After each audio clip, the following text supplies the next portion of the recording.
I'm going to talk to you today about disruption, and specifically what we can learn from the last 20 years of digital disruption, because I think there are some really interesting lessons to learn for us across the board. So for me, disruption is what happens when a new business, a business model or an industry gets turned on its head by a new way of doing something which is better or more efficient, and the existing players, the incumbents, struggle to respond. And that's when an industry or a business model gets disrupted. So I've had a kind of common thread of disruption across my CV, you could say. I did some time in investment banking, sounds like jail, but then I joined RTL Group as the head of strategy, just as YouTube and Juiced were taking off, and just as we'd seen the music industry be totally destroyed by the invention of Napster. So my job was to think about how we were not going to let the same thing happen in television. I then joined Skype, where we were doing the eating of the lunch rather than having our lunch eaten.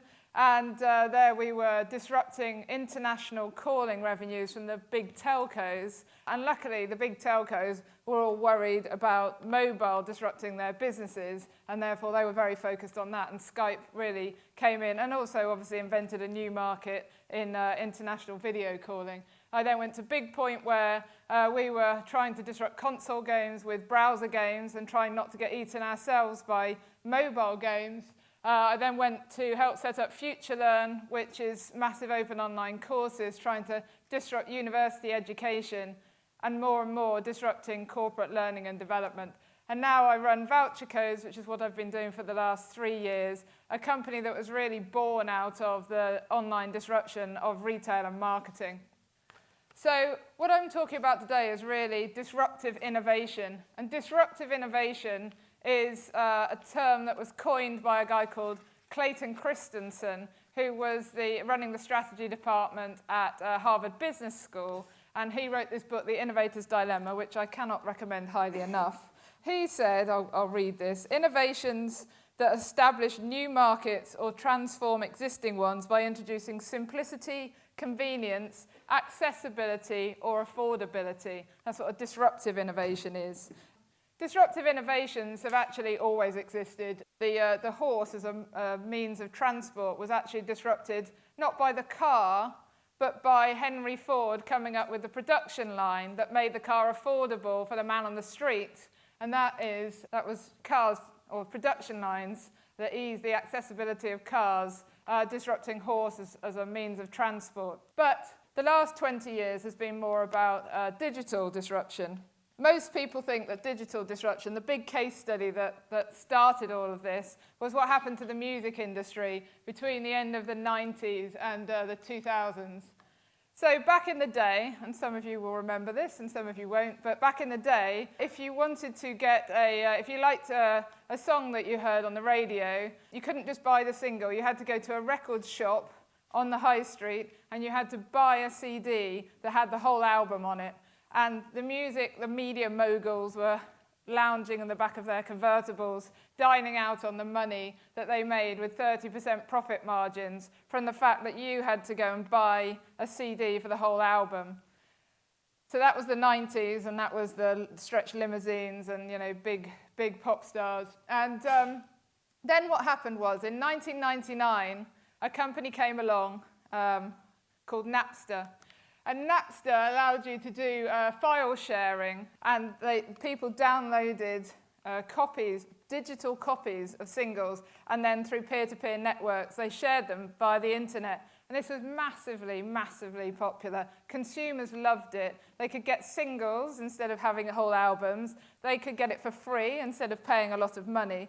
And the music industry was totally trashed by this. So values dropped 50%. CD sales fell 20% in a year because people just found the experience so compelling. The music industry arguably did totally the wrong thing. They were unlucky being the first ones to be disrupted. What they did was they sued Napster.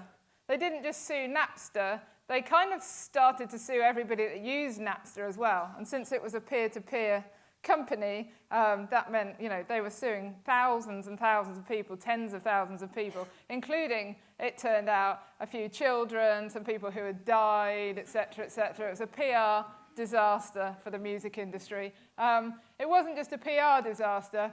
They just totally missed the fact that this tech was disrupting the music industry and making things possible that consumers loved, and that this was the end of the era of people going to record shops and buying a CD.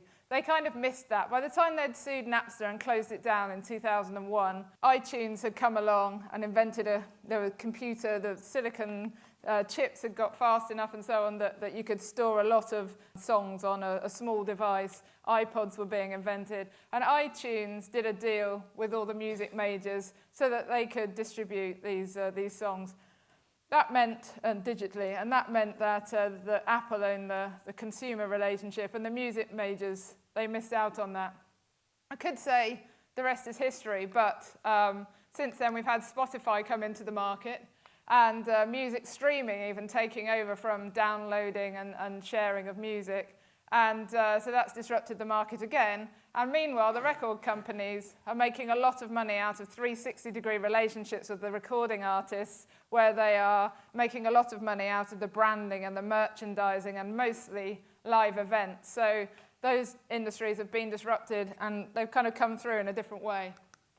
So since then, obviously, there are a lot of other companies that have disrupted industries entirely. YouTube, Netflix, Airbnb, Skype, Amazon, etc. And their history is littered with companies that are bruised or battered or dead as a result of this disruption. eBay took classified advertising revenue that was supporting newspapers, and particularly regional newspapers and Yellow Pages companies. Some companies, New Zealand Telecom, they sold their Yellow Pages business. There was a newspaper company called Schibsted in the Scandinavia who did put all of their online classified advertising online for free, but most newspapers didn't, and most telcos didn't, and they saw value being destroyed by classified advertising, moving away from newspapers and moving online. Equally, Blockbuster doesn't exist anymore. Netflix decided to focus on streaming video at a time when it was just quite nascent. And actually their share price, Netflix's share price, when they decided that they were going to they announced they were going to focus on streaming video, dropped 80%. Not many companies are bold enough to make that move, but they did, and obviously it's paid off. So we can learn a lot from looking at these disruptions. You very rarely see high street travel agents or high street record stores these days. Even when incumbents have fared a bit better and not been totally destroyed by disruption, they have missed out on some big growth possibilities that they could have done if they'd managed to get involved in that trend earlier. So disruptors have generally done one of 6 things. They've either unlocked more demand. If you think about Skype, or if you think about home printers and copiers, individual printers and copiers, that's unlocking demand that just wasn't there before. Unlock supply, Airbnb, Wikipedia, Ubers, cars, not on the high street, unlocking more supply. Coming up with new markets, so Google AdWords or the app stores are good examples of this that didn't exist before.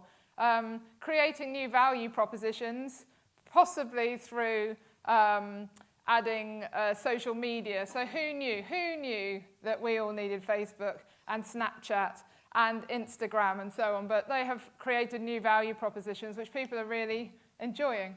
People have, some companies have changed the business systems. Look at Zara putting out its inventory and then quickly following up as they see what's popular and producing more of those. Look at Amazon and its warehousing system. Or hyperscaling platforms like AWS. If you add data to any of these, they go from being quite scary to even more scary, because obviously once you add data over the top, an industry that's being disrupted by these things happening is going to get even more disrupted, even more quickly. So that's the stuff you've got to look out for. This has already kind of started happening to retail. If you look at this chart, you can see that a lot of the US companies, the big retailers from 2006, have more than halved in value. Meanwhile, Amazon's gone up about 2,000% from a not dissimilar base. Why am I telling you these stories? Well, history has a tendency to repeat itself, and I think we can all learn from it. So this is going to keep happening. We're still going to see disruptive innovation. Your company or your department or your career is going to be disrupted by the things that are going to happen next. What can you do about that? Well, you can try and take some of the learnings from history. What I think is three things. One, a lot of the trends that are going to disrupt your company or your department or your career, they're already out there. They're just not happening that quickly at the moment, potentially. Secondly, and this comes from a book, this phrase comes from a book that I read recently, which I really like, called Technology versus Humanity. But change seems to happen gradually and then suddenly. So these trends are around, they're around for a bit, and people kind of know they're coming and so on, but then suddenly your business is really disrupted by them. And that can happen because the S-curve of that business that's taking off, it's kind of got going, and then it really gets some momentum, or it really starts getting adopted. Some people call that crossing the chasm. Some people calling it like hitting the slope of the S-curve. But when that happens, you know, people say, oh, we kind of knew about this, but it suddenly surprised us still, even though they knew about it. And the third thing that history has told us is that incumbents find it very, very hard to react to these trends. The funny thing is, people can react to emergencies, but they can't react to slow trends changing. So we see that the incumbents' processes or their values or their resources stop them from responding as they should. What would I recommend? So the first one, it's quite cheesy. And, you know, I've been a strategist for quite a lot of my career. But if you have not had a strategy offsite in your company or in your department in the last 6 to 9 months, where you have looked at the market trends, you've had people look at external trends, not just your immediate competitor set, but what is happening in the market, what people have read about in articles, what commentators are saying about trends to watch for in 2017 and so on, then organise one and discuss these trends and try and project out what they might mean for you. And if it's not your job and it's not your responsibility to organise this, tell your boss, because this is your career and this is your department that is going to be affected by it. The second thing I would recommend is once you've worked out what's going to happen, you need to act on it. History shows that incumbents, that players that are in a market find this very, very difficult to do. They're even set up not to do this well. They're set up to think about, you know, what's the next iteration. What do their customers want? What do their customers know they want? What are their customers asking for to do the next innovation that's not a disruptive innovation? They find it very difficult to put the right amount of resource aside and let it run and perhaps compete against its main business. But you need to do that. You need to do that to act boldly. The book I mentioned, the Innovator's Dilemma, is very good on this point. So that's my advice. History is littered with businesses that didn't take this advice, not from me, but from the world. And I think it's really important to act. So I'll just point out a couple of trends that I see for these 3 particular areas, which I think if you do have your strategy away day, it's worth thinking about. I've mentioned data a lot, but bricks and mortar retail, the bar is being raised. People expect great cross-channel experiences, and they expect their touch points to be, you know, good at every point they touch your brand. And that is increasingly the case online and on mobile and on apps, and it needs to be the case in store as well. They expect personalized experiences. You know, people don't say, oh, I'm in a shop now, I don't expect the same level of service or experience or data about whether that item is available in store or the warehouse. They expect the same experience. So that personalized experience, as you add data over the top, this is coming to a retail store near you soon. The question is, who is going to win that trend? The third thing is, people can today, particularly with mobile payments getting easier, they are going to be able to just buy that same item that they've just visited in your store online and have it delivered without even having to carry a bag home. And that's going to be just as quick and simple and cheap and free to deliver it. So there's no reason for them not to do that. So that's going to happen. You can't fight trends. So what are you going to do about it? How are you going to make that work for your business? And lastly, as I mentioned, the stock availability point. It's just too frustrating to not know if the stock is going to be in the store when you get there. So how are you going to solve that problem? On online, it's really, for me, about personalization. The bar is being raised not just by Amazon and not just by other shops, your competitors. It's being raised by everybody that's got a great experience across online and mobile. Ease of payment, speed of delivery, price, stock, planning, all of these things are getting better and better, and you can be usurped by people who just do that better than you, more conveniently, cheaper, more efficiently, and the bar is being raised. So don't get caught out like a frog in hot water by that trend. And then on marketing, the two areas I'd mention are advertising, so offline advertising in particular. Performance marketing is just too compelling that people want to know what their return on their investment is, and it's measurable. And with geolocation, personalized data, cross-device tracking, personalization online going to offline, you are going to get these trends happening in marketing, and just scattergun or big brand above-the-line advertising for sure is going to carry on getting disrupted by this trend, and more. And then lastly, I would mention your brand, obviously, has to be good across all these different touch points. If it isn't, it's word of mouth. You do not own your brand anymore. Social media has taken that as a trend that we cannot fight. So how are you going to embrace that trend? So just my key takeaways. Disruption is going to happen. It's still coming. You cannot fight trends. The things that are compelling for consumers are going to happen.